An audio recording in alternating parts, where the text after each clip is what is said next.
on, beesies.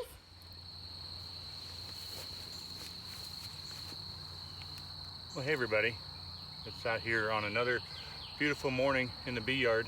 Had a lot of changes over the last couple of weeks, and these videos are usually a couple weeks old by the time you see them.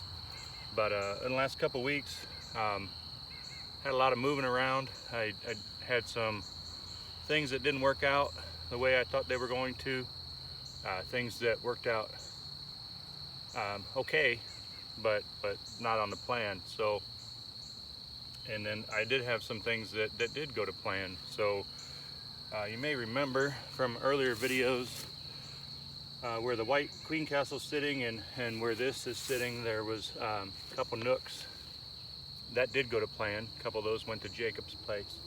And then the last part of the plan for right now is graduation day for this. This is a double 5-frame medium, and they're actually eventually going to take the spot off camera there of the hive that swarmed itself down to nearly nothing and then got included in the experiment of the double screen board. We have an airplane coming over. So the airport sits just a mile or so west of here. It's a county airport, but it gets some of those private jets that are a little bit larger and louder. Anyway, lost my train of thought completely. So today, this nook here, this double 5-framer, is going to graduate to a 10-frame configuration. And primarily I want to go to 10 frames with these nooks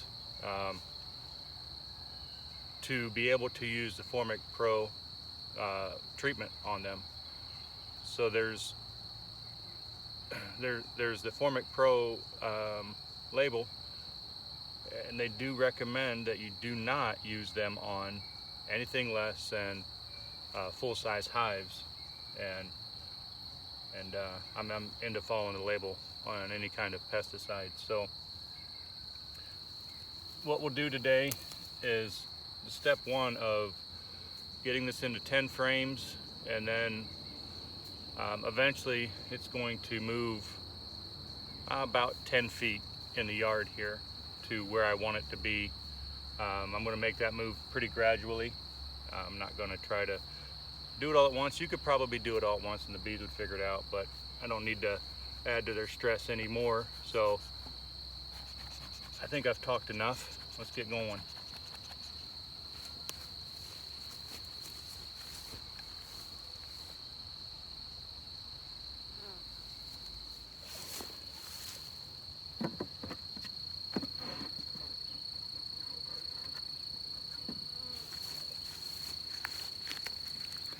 All right, so can't believe I forgot to bring the box that I was going to put them in. Thank goodness.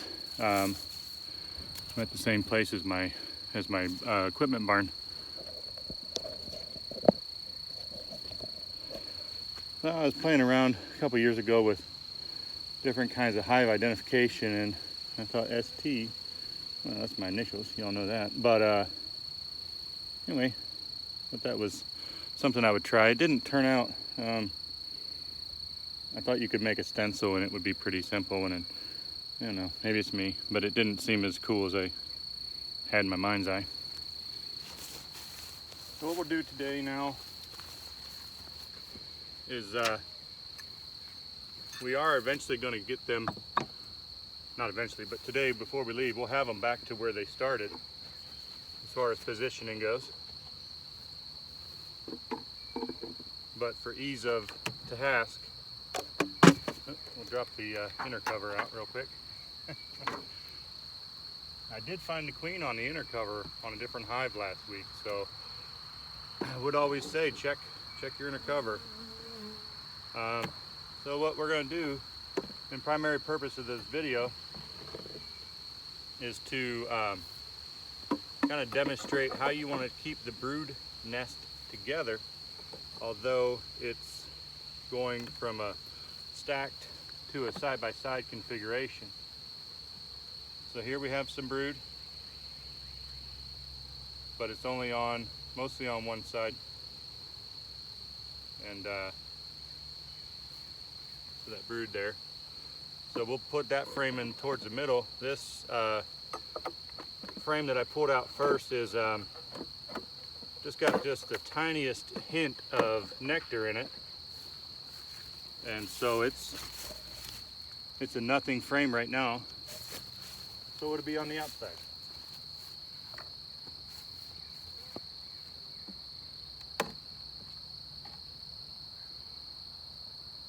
Next frame is brood again.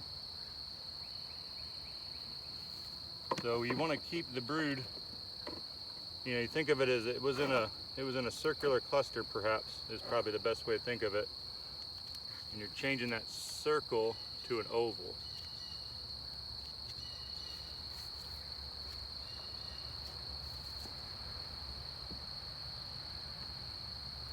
Ooh, man, I am not doing a good job of not being clumsy today. But we're trying.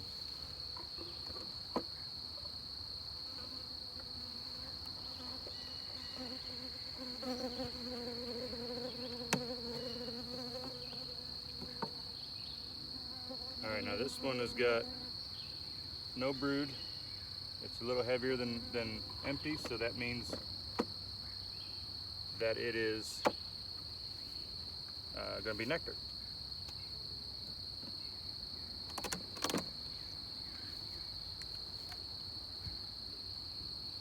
Huh. Yeah, this is interesting. I wonder if I didn't have an absconding event. There are no bees like there should be in here. Not to say there's no bees, but there's no bees. Now, the best laid plans of mice and men, huh? This frame's totally empty.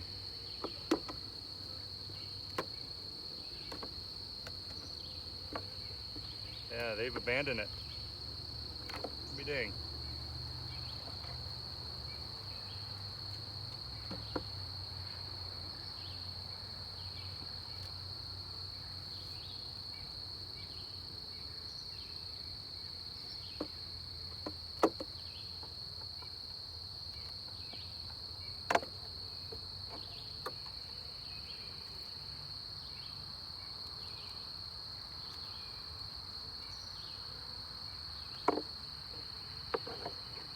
That's a dead hive, buddy.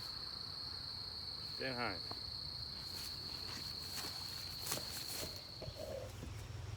So we'll carry on here.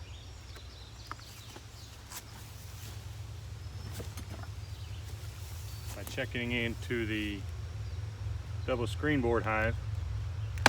This is the top hive. The one that wasn't doing so very well. And who knows, it maybe it's still not doing so very well. So this was at one time my best hive.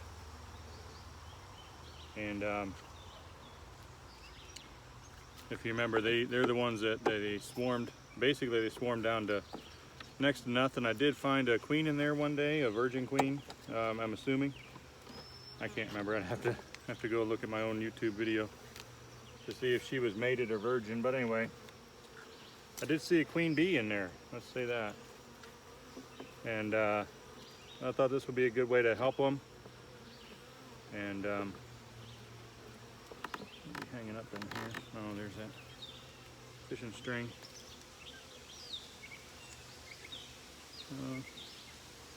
No eggs on that one there.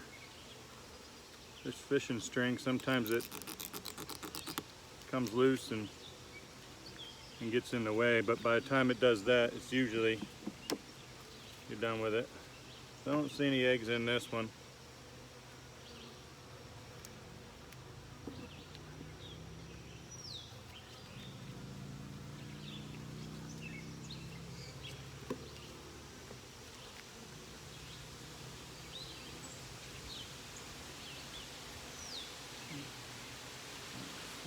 I see some sorry looking bees. I mean, there's bees in here that are half the size of the bees in the regular size bee. There's some brood that looks to be dead in the cells.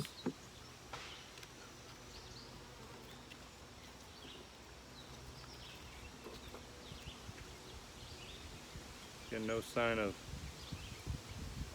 a queen. These are some sorry looking bees. So, well, that's unfortunate. But like I said, I mean, I don't want you to just watch the videos and assume that my beekeeping always works and everything's sunshine and rainbows. So what we'll do is we'll tear down this double. No reason to have a double screen any longer. It's serving no purpose. We will